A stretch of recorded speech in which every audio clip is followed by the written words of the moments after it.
Nakagoze k'imvura amaraso y'abakiga ntabwo ashira. n'amaraso y'abakiga. Abantu banyoye ikigage ntabwo. Kandi turi imfura cyane. Cyane bitarabaho. Turi imfura bikomeye. Yego.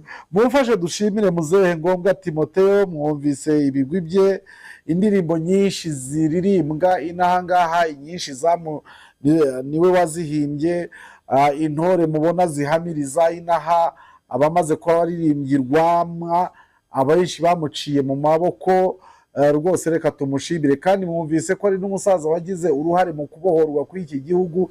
Ibyo byose ni ibigwi byawe muzehe, turagushimiye cyane. Murakoze cyane. Inkora TV tuzakomeza tubashakire amakuru, amateka, aho abantu bagiye baca inkora yabo, kugira ngo tubone icyo twabigiraho. Icyo nababwira ni mukande share ku biganiro byacu, mu bisharinge, mu bisangiza abandi. Nyamunani muduhe ibitekerezo byanyu.